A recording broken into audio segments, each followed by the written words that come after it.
This episode is brought to you by FX's Feud, Capote versus the Swans. Inspired by actual events, the series tells the story of Truman Capote and the women he betrayed. The original housewives. They were society's most elite women. Rich, glamorous socialites who defined a bygone era of high society New York. From creator Ryan Murphy, this drama series features an all-star cast, including Naomi Watts, Demi Moore, and Diane Lane. FX's Feud premieres January 31st on FX Stream on Hulu. TIAA is on a mission. Why? Because 54% of Black Americans don't have enough savings to retire. So in collaboration with big-name artists like Wyclef Jean, TIAA released Paper Right, new music inspiring a new financial future. With 100% of streaming sales going to a nonprofit that teaches students how to invest. Stream Paper Right now and help close the gap.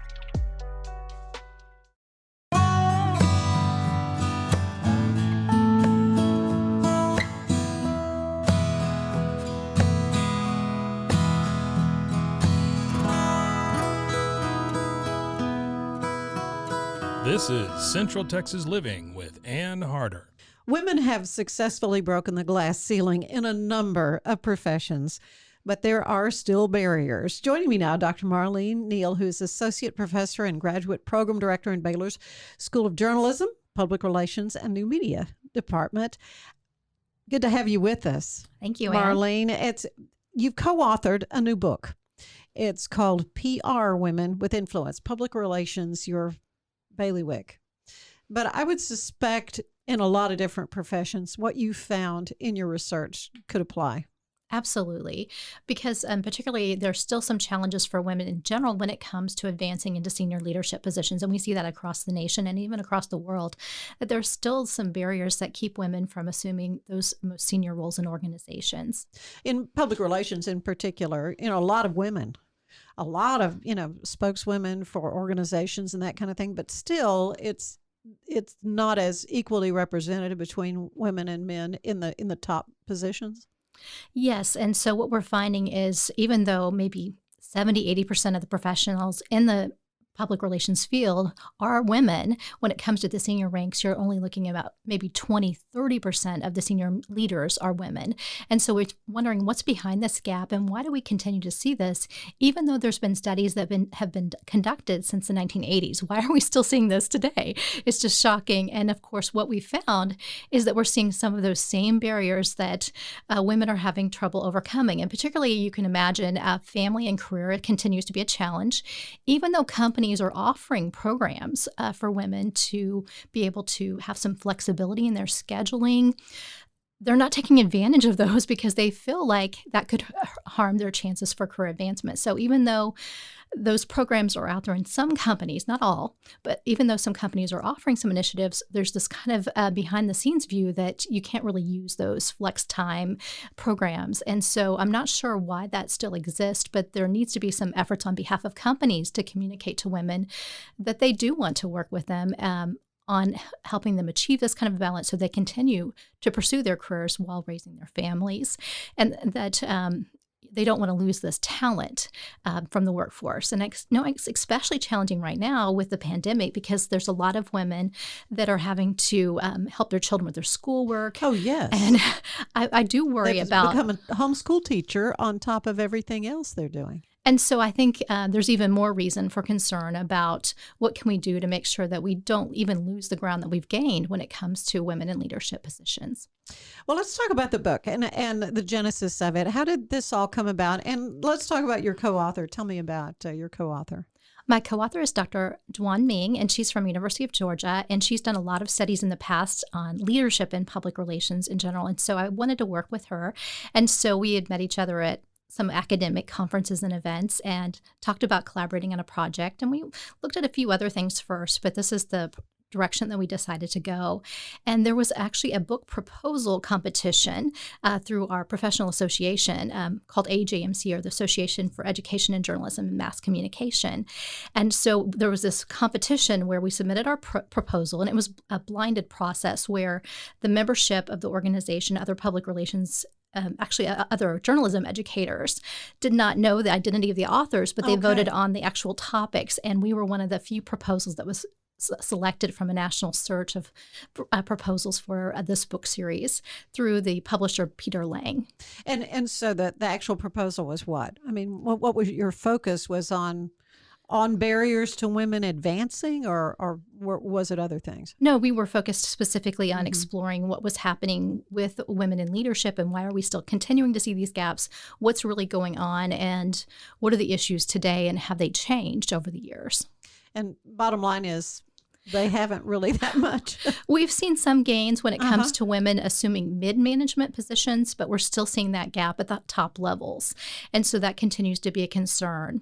And even when women are achieving those positions, I know you will react to this one when I tell you this account. It was pretty amazing. I was talking with several different women, no question specifically prompting this response, but they all told this exact same story about 7 of the different women that we talked to. And there was a situation where you're in a board meeting and a woman shares this idea and no one seems to pay any attention. And then a few minutes later, a male suggests the same idea, and it's the most brilliant idea ever.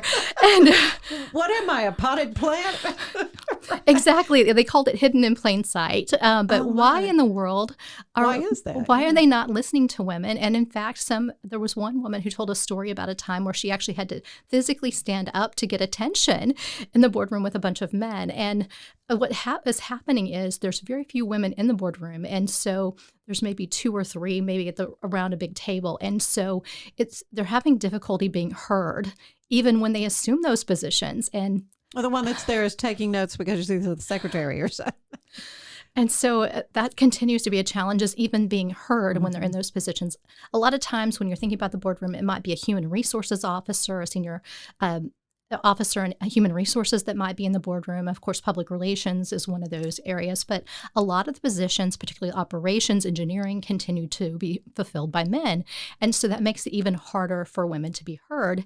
And another reason that thing that they have to do as a consequence of that is actually seek men as allies when they have ideas to make sure that they're being heard. And that's another common phenomenon that we saw in our study, is that need to share their ideas with other men and build their support. And then together they raise these issues. Well, working together is always going to be a good thing. Yes. So that, I guess that part of it is good. What was the biggest takeaway you took from the research that you did? What I really liked that was brought home by several of the participants is the importance of advocates. We hear a lot about like the collaborating with other people. A little bit different than that. So what I'm referring to is we hear a lot about mentorship, but they made a distinction between an advocate. So a mentorship is someone you typically go to for career advice and direction that provides counsel for you. But an advocate is someone in authority, in a powerful position, who advocates for you to make sure that you are awarded opportunities for growth and career opportunities. And so it's someone that has a position of power that can advocate for you so that you're given positions and growth opportunities inside of an organization. So typically this is someone inside of an organization. And they pointed out that women, and also particularly women of color, find it difficult to find that advocate, someone who's willing to be that champion for you and speak up for you and make sure that you are offered opportunity for growth in an organization. So I think that's a gap that a lot of times young professionals are not aware of, is that need to develop those relationships and find someone who's willing to be that champion for you. So how do you find that person? Well, it has to do with building relationships inside the organization. And some of that comes from identifying people in the organization that you admire, that you respect, and then reaching out to them to learn more about their position and what they do, and showing genuine interest in them. So it's all about relationship building in general, the things that we should be doing anyway, but it's identifying people that are willing to do that, who are caring and want to groom the next generation.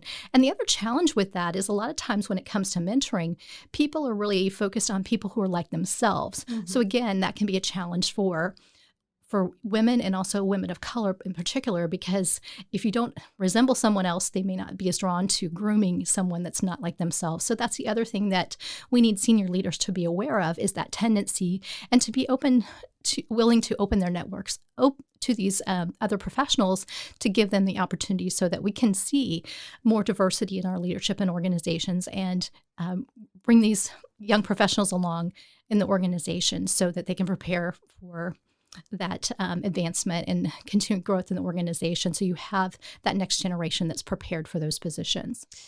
Your publishers, that was one area they really asked you to focus more on, is the role of minority women in the workplace and how to help them advance. Yes. And so some of the things that came out of that is particularly, I know for African-American women, they feel a lot of times that the people have lower expectations for them, which they had that phrase of hidden in plain sight that one of the participants used, where they feel like they're often overlooked, and that people have low expectations for them, and kind of this gee whiz attitude when someone is smart and brilliant and has the characteristics that we're looking for in leaders. And so that was something that they felt like they had to overcome. And I also saw this experience with some of the African-American women in my study, that they actually felt like they expected to face challenges in balancing career and family, that career advancement was very important for them, and they understood that they had to make sacrifices to move up in their career. So you saw a strong commitment there. And also there have been African-American women working in public relations for a longer time frame than maybe some other groups. And so there were some mentors in that field who we refer to as pioneers, who were willing to help the younger generation and mentor them to help show them the ropes. And so that was encouraging. I saw that less with Latina and Hispanic females, that there's not as many in the profession, so it's more difficult for them to find Hispanic and Latina role models who are willing to show them the ropes. And so I think it's a little bit more challenging for them, as well as the fact that they face this challenge from a multicultural standpoint of being typecast, what we referred to as, I'm losing the term, but anyway, they're pigeonholed. That's what it is, pigeonholed. And so they're not wanting to move them from their tactical roles of doing translation of communication materials. Because it's important what their skills are. Yes. And so they're typecast where they're pigeonholed into this role of being someone who only can do multicultural or bilingual campaigns, and they don't consider them for more mainstream positions. And that's the challenge that they've faced in particular, is not being considered for management positions because they've been pigeonholed and limited to these more tactical roles. Okay. You had the opportunity, though, to talk specifically to a number of local Yes, I women did. leaders. Any names you could share with us? Or I can't because we guaranteed confidentiality. Okay. But I will tell you that even within the experiences locally, I found some examples of discrimination when it came to someone who was a practitioner of color. And then also I found someone who had to step back from her career due to family issues. And so she has had to... It's taken her longer to get back to where she was because she had to step away as a single mom to spend time helping care for her child. And so that set her back in her career. So there were some interesting stories locally, even though I cannot specifically name those folks. Right. I get that. So the questions that you asked them, can you kind of go through them? What types of things did you want to know for this particular study? We asked them questions around issues such as how would they define influence, specific examples of times they were influential and what kind of approaches they used to be influential. We talked to them about mentoring and the difference that made in their career and what they looked for in a mentor, what advice they would have for young women who are interested in careers and leadership, and then some of the barriers that they had faced, whether it was barriers within the organization, balancing career and family. So there was a whole range of topics that we looked at, and just getting a sense of what does the path to leadership look like, and how have you been able to be successful? Because these were all women in mid-management and senior level positions. So we were looking for advice for young women of how do you get there? What did you do? What challenges did you face? And how did you overcome those? I would presume it was everything from education to health We didn't get into health so much. No, but dealing with... I think of physicians, women physicians and that kind of stuff. So. No, the women that we talked to were all in the field of public relations. Yes. All right, I got you. So this is something that, we talk about mentorship. I guess, what was the best advice you were hearing from them who are in these upper level positions professionally? When it comes to mentorship specifically, yes. I love this answer because of the fact that I liked this concept of that, of building a personal cabinet. That was the terminology that they used. And so the fact that you're not just looking for one mentor, which a lot of times we think about, you're just one singular person that you reach on. One kind of person that you're going to go to. But actually instead seeking a variety of different types of mentors. So people within your organization, people outside your organization, maybe that even work in a different field that can give you some advice about working with professionals in other industries. Mm-hmm. We also talked about the importance of having mentors who are both male and female, and then even maybe looking into mentors from a different ethnicity, and even reverse mentoring where you have people in your network that are maybe younger than you. And so having this diverse cabinet of advisors that you can go to for counsel and advice and get different perspectives. And I thought that was great advice of doing that. In addition, they talked about how to actually approach and recruit a mentor. And with that, they recommended that you just set up a lunch with someone, a casual conversation to see if even they're a good fit, and, coffee with someone. So it's pretty easy to just kind of get a good feeling whether or not that person's a good fit without making a long-term commitment.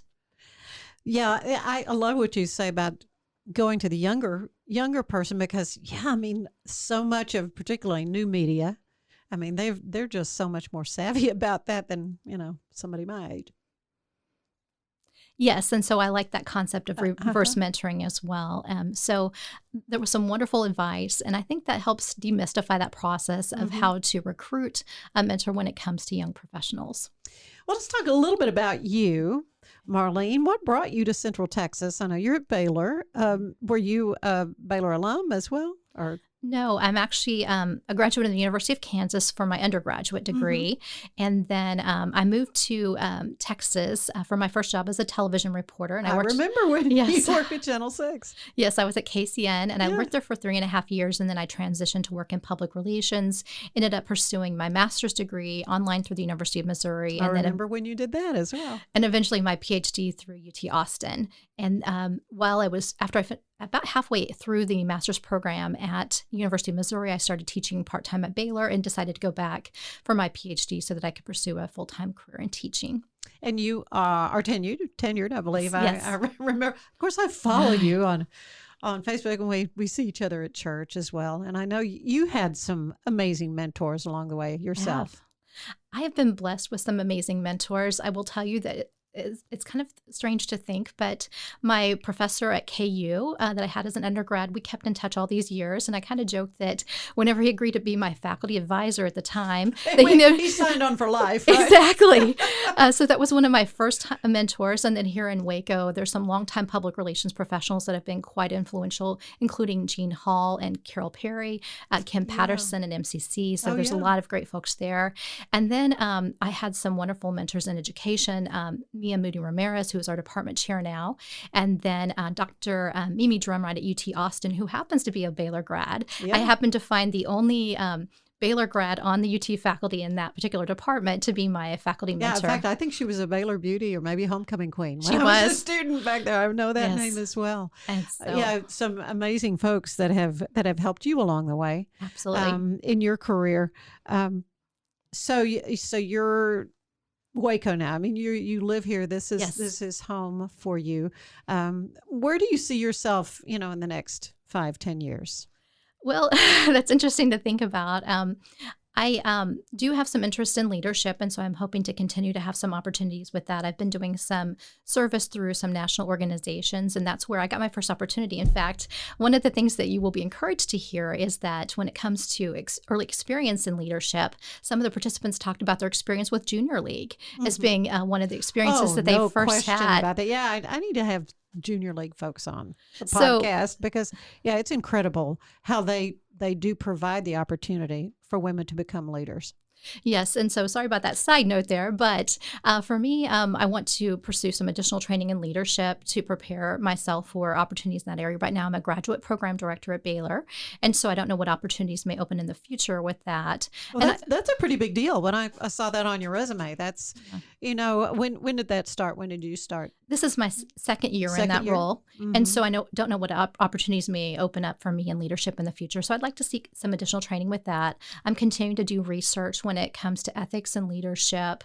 And so I plan to continue that. I just finished my second book, so I don't know if I will have any opportunities to do some additional books, but I plan to continue to do some additional research and research studies in the near future. Well, ethics is, and that's something we haven't really touched that much on yet in this, but that kind of was a key part of this book as well.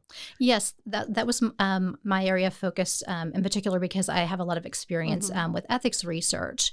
And so, but both of us did studies. I did the interviews related to ethical leadership, and then my co-author did the work with the survey related to ethical leadership. But that was the area where I brought in a little bit more experience. Of course, she had more experience in the area of leadership more generally. But yes, we looked into what does it look like to be an ethical leader in public relations? What are the characteristics of that? And then how do you provide ethics counsel inside of an organization? So those are the issues that we explored specifically in this book. Then what are the biggest ethical challenges to someone in public relations? Well, the challenges they face have to do with being truthful and how forthright to be with information. Right. How much do you let them know? Yeah. And I think that's just embodied in the job itself. And we see that even with the national offices and government, and how open to be with the public and sharing information. Persons and but they have to be so careful because they're talking on behalf of an elected leader, maybe. Yes. And so I think that's the main issue, but you do have some issues that we're facing right now with deception and misinformation that's out there and how to handle that.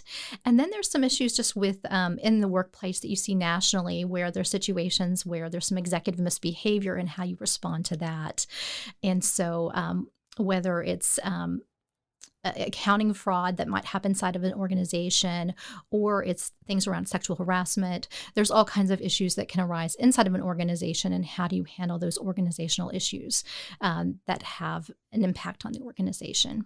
Well, in mores, of a society, those things have changed as we have become way more aware of harassment and a lot of the issues that women have had to face, no matter what, in the workplace.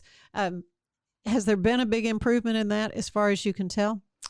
Some of the women that I talked to actually had experienced that early on in their careers, particularly those in more senior positions.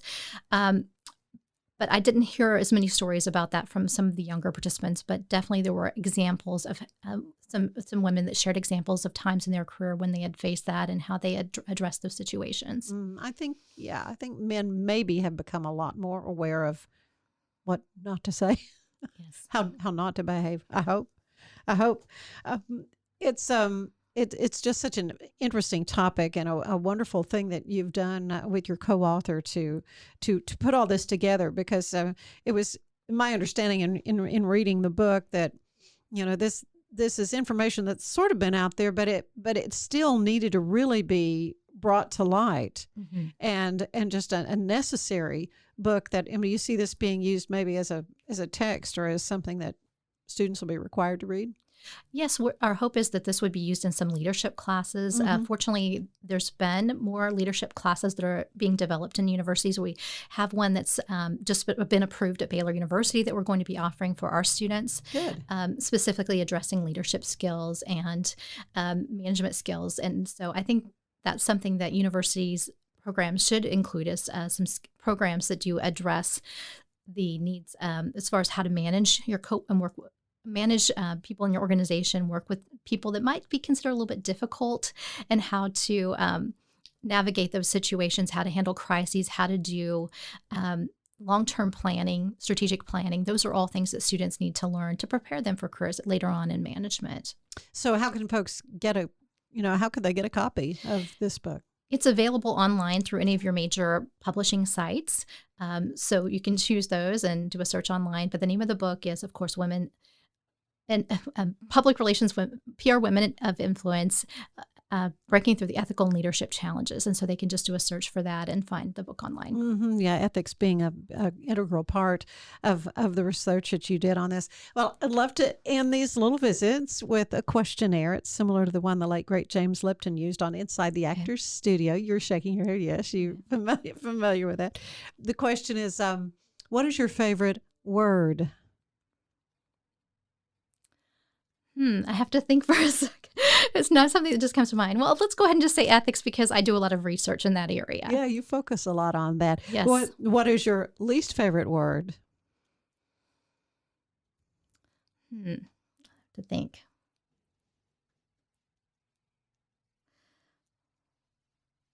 I would say no, because we do get rejections when it comes to publications, and so you have to overcome that. So yes, right. You probably have to develop a little bit of a tough skin, a little bit of a thick skin in all of this.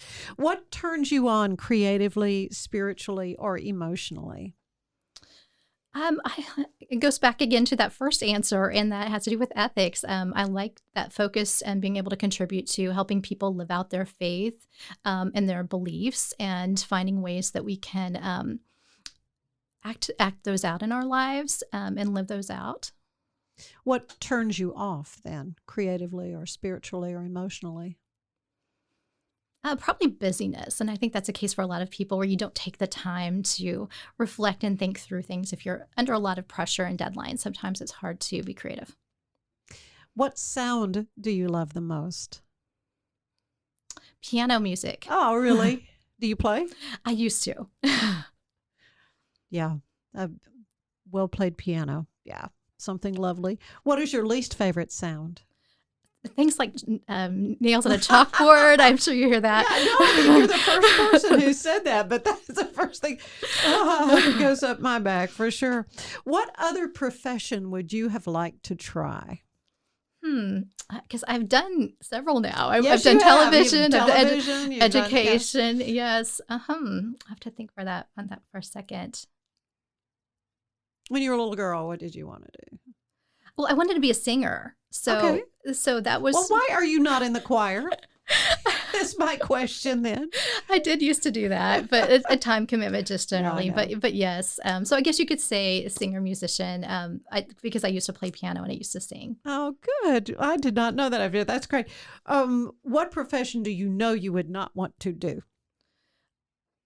Accounting, I think, because I've heard it's very repetitive and I like the variety in our job, maybe. Yeah, you could be a lot more creative, I guess. And then you have to spin the PR story about why they got creative with their accounting, right? Anyway, what do you want to hear God say to you when you arrive at the pearly gates? I think that phrase you always hear, "Well done, my good and faithful servant." I think that's what we all want to hear. Yeah, that's how we want to live our lives. Marlene Neill, thank you so much. Dr. Neill, with the work that you've done at Baylor, again, the name of your book is Women in PR. The rest of it is? Yeah, it's PR Women with Influence, Breaking Through the Ethical and Leadership Challenges. Breaking Through the Ethical Leadership Challenges. And I do appreciate the level of commitment and passion and excellence that you're bringing to the School of Journalism at Baylor. Near and dear to my heart as well. Okay, thank you so much. Central Texas Living is part of the Rogue Media Network family. Be sure to check out their other shows at roguemedianetwork.com. Please rate us 5 stars on iTunes and anywhere else you get your podcasts. Join us again soon for more Central Texas Living, the podcast.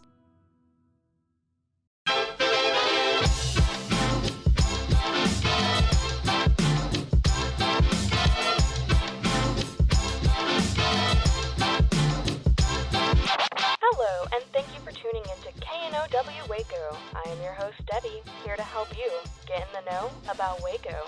So you may be asking yourself, why am I here? I'm here to be your tour guide through Waco. I'm here to tell you all the goings-on in and around Waco. I'm going to give you the 411 on what's happening, what's going on, and what events you should go to. This is your host, Debbie, signing off.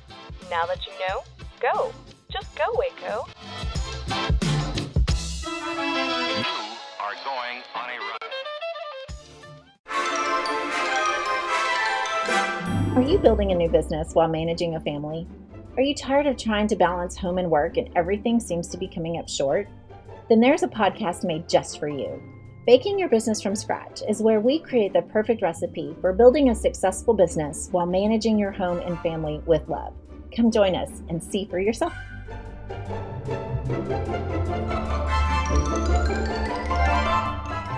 This has been Road Media Network Podcast.